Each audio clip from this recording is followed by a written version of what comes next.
Well, this started out as a serious but limited contamination of some burger products.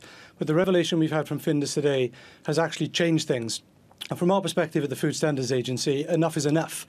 And we're demanding that all manufacturers and all retailers test all of their processed beef products like lasagna, meatballs and burgers to make sure they are free from the things that shouldn't be there. And you've issued that diktat, this evening, and that work will have to start straight away? That will have to start straight away, and we require the industry to start submitting their results to us by the end of next week. This is a serious matter, and it is time that the industry took its responsibilities very seriously, which Findus have done in this case in withdrawing their product from sale. Yeah, let's be absolutely clear. What is it you've discovered about this range of Findus products? Can you explain the tests to us? Well, DNA tests are very sensitive, and they detect things within a certain range. And within this case, the range that's been detected is between 60 and 100% of the content being horse meat. Clearly, that's unacceptable. It shouldn't be there at all, and that's why we're taking the steps that we are.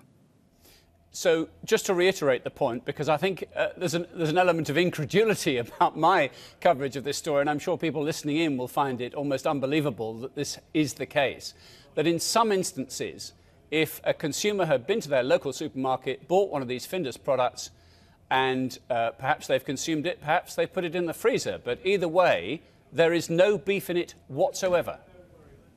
Well, what we know is the testing shows us that between 60 and 100% of that content is horse meat. That's obviously unacceptable, and shoppers have got every right to expect that the food that they buy is exactly as it's described on the label, and this is totally unacceptable, and that's why we're telling the industry they need to be testing all of their processed beef products and start submitting their results to us. What is it about your processes that have been so slack that have brought about this set of circumstances we're reporting tonight? Well, I wouldn't agree with that at all. We've been testing a wide range of products for a long period of time. As soon as we became aware of this particular contamination, we've been investigating a number of companies and a number of different organisations and taking tests.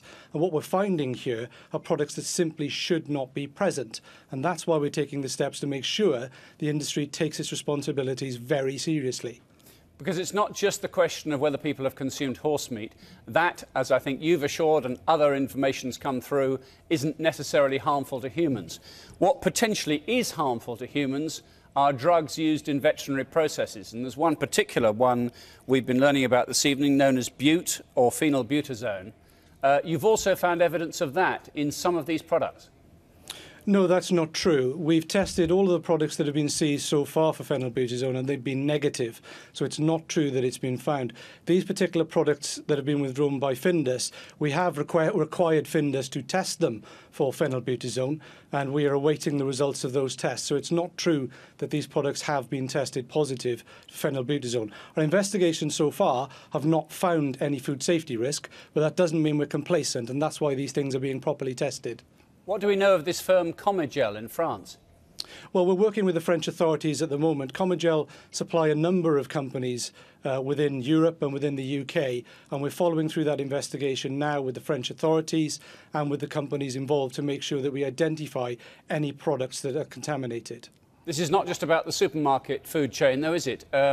Is it right to suppose that some of these products or some of the so-called beef products coming from this firm, perhaps processed or passed through the Findus factory, have made their way to school canteens or to hospital restaurants? I think it would be wrong for me to speculate on that at this point in time. What's really important is that we investigate thoroughly exactly where the products from Comegel have gone to and where they are now, and identify them and make sure they don't pose either a risk to consumers or don't mislead consumers. And that's the work that we're actively engaged in at the moment with our enforcement partners. And how quickly do you hope to be able to reassure everybody they can go out and buy a beef lasagna again? Well, that work is ongoing at the moment. As I've said, we require all of industry's bodies to test all of their products and begin submitting their results to us next week. So far, our investigations have not identified any food safety risk, but we are not complacent. It's important that we keep testing these products, and industry makes sure that when shoppers buy something, it is exactly what it says on the label. Let me just ask you about the worst-case scenario here. We talked about the fact that we know some of these products contain horse meat. We mentioned these veterinary drugs. You say there's no evidence of that at this stage. it's possible, isn't it, in this new round of testing, which you have instructed everybody to get on with as of tonight, that evidence of these drugs will emerge. They would be dangerous to human health, right? Well, phenylbutazone is a very commonly used veterinary medicine. There is no safe level for phenylbutazone.